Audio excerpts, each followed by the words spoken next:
Welcome to The Explainer. So, today we are stepping right into the middle of an absolute powder keg of a moment in recent Washington history, one that is truly testing the very limits of presidential pardons and the U.S. Constitution.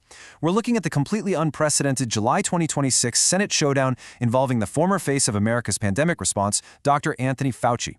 This is a story about pandemic legacy, fierce political clashes, and this fascinating, unresolved constitutional mystery that has legal scholars everywhere paying very, very close attention. Okay, let's dive into this with a pretty staggering number. Over 100. That is the amount of times the 85-year-old Dr. Fauci invoked his Fifth Amendment right against self-incrimination during a single congressional hearing. For hours on end, rather than offering explanations or defenses, the room literally just echoed with his refusal to answer. Now, you might be wondering, to understand how such a highly anticipated testimony resulted in near total silence, we really have to examine exactly what went down. All right, part one. The silent testimony. We're kicking things off right at the dramatic climax of this whole saga, the morning of Wednesday, July 29, 2026. Inside the Senate's Homeland Security Committee room, Dr. Fauci, flanked by his legal team, took his seat at the witness table. But instead of the usual back-and-forth questioning we've come to expect about COVID-19 protocols or the origins of the virus or public health strategies, the hearing just ground to a total halt. The atmosphere in that room was incredibly intense. On one side, you've got the immunologist who led the National Institute of Allergy and Infectious Diseases for 38 years. And on the other, actually holding the gavel, you have his longtime adversary, Senator Rand Paul of Kentucky, who led the charge to subpoena him in the first place. From the very start, it was obvious this wasn't going to be your standard run-of-the-mill testimony. Fauci made his mindset entirely known right away, expressing his fear that this hearing was essentially a meticulously laid trap. Just listen to his statement. Given Senator Paul's obvious obsession, the sole reason he is calling me is to vindicate his repeated public pledges that I end up behind bars. He genuinely believed that anything he said in that chair was just going to be weaponized for prosecution. And honestly, that fear led to this historic, repeated declaration.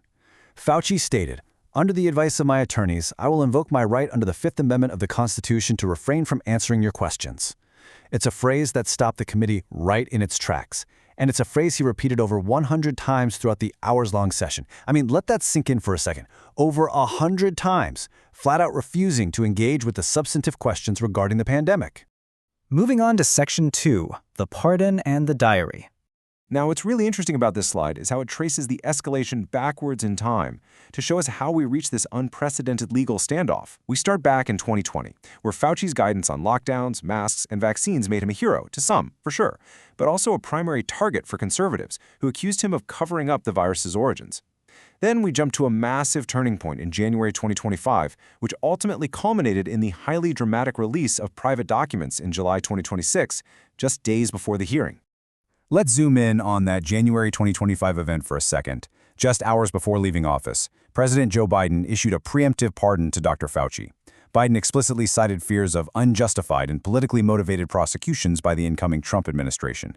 The whole idea here was that this pardon was intended to be an absolute shield, completely protecting Fauci from federal charges related to his decades of government service.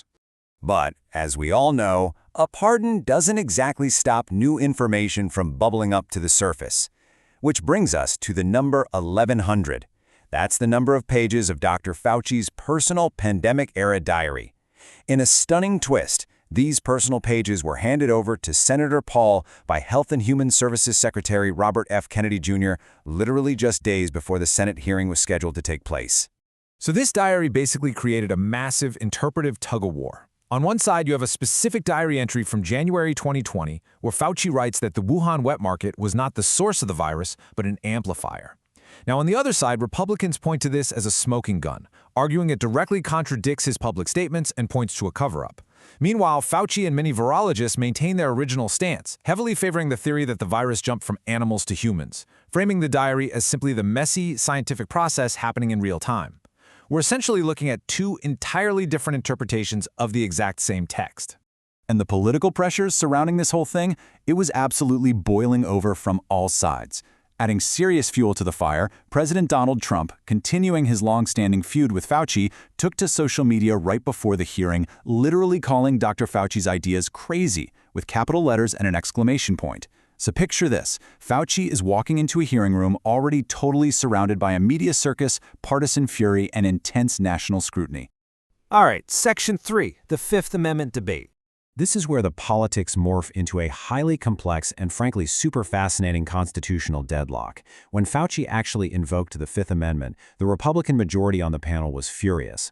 Senator Josh Hawley of Missouri captured this anger perfectly, challenging Fauci directly with this quote, "You don't have any rights under the Fifth Amendment because you've been pardoned, as you very well know." The core argument here is that if you are pardoned, you're immune from prosecution, and therefore you literally cannot incriminate yourself. And if there's no risk of self-incrimination, there is no Fifth Amendment right to remain silent. Makes sense, right?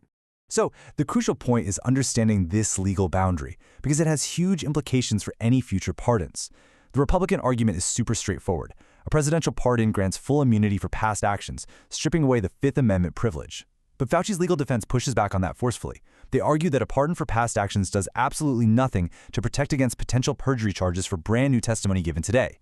His attorneys were, quote, completely confident that his privilege was valid, arguing that any misstep in front of a hostile committee could spawn entirely new, unpardoned charges. Finally, Section 4, political and legal fallout. Let's look at the immediate fallout from Fauci's silence and the highly unsettled road that lies ahead of us. Following the hearing, Senator Rand Paul held a very aggressive press conference. He announced an upcoming committee vote to hold Dr. Fauci in criminal contempt of Congress, stating on the record, "I think there is a very real chance that he could be prosecuted for that." But actually making that threat a reality, that is an incredibly steep climb. And it all comes down to the number 60.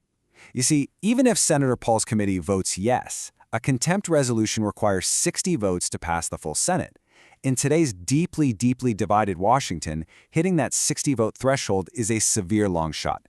It would require significant Democratic support to cross the aisle and side with Republicans, which, let's be honest, is highly unlikely to happen. And based on the reactions in that hearing room, that Democratic support is pretty much nowhere to be found. Democrats on the panel staunchly defended Fauci. Senator Maggie Hassan echoed Fauci's own fears, stating the hearing was designed to entrap him. Meanwhile, the committee's ranking member, Senator Gary Peters, accused Senator Paul of simply relitigating the past. It really highlights just how heavily polarized this showdown truly is. There is absolutely zero middle ground here. But here's the catch. The threat to Dr. Fauci isn't just at the federal level. The legal landscape is incredibly murky right now. Presidential pardons like the one Joe Biden issued only cover federal offenses. They offer literally zero protection against state-level cases. And capitalizing on this exact loophole, Florida's top prosecutor, Attorney General James Youthmere, announced a state-level investigation into Fauci right as the hearing was unfolding. Although, to be fair, he hasn't yet provided details on specific crimes. So, even with the presidential pardon in his back pocket, the legal pressure on Fauci remains immense. Which leaves us with this final, really provocative constitutional question. Who decides if a pardoned witness can legally plead the Fifth? Dr. Fauci walked out of the Capitol having invoked his rights over 100 times, leaving without answering a single question about a pandemic that claimed over 1.1 million American lives. Senator Paul himself acknowledged that this remains a totally unsettled legal question that the courts may have to decide. As state investigations loom and contempt votes are threatened, this legal frontier remains completely unresolved, setting the stage for a constitutional battle that will no doubt redefine Washington for years to come. Thanks so much for joining me for this explainer. We'll see you next time.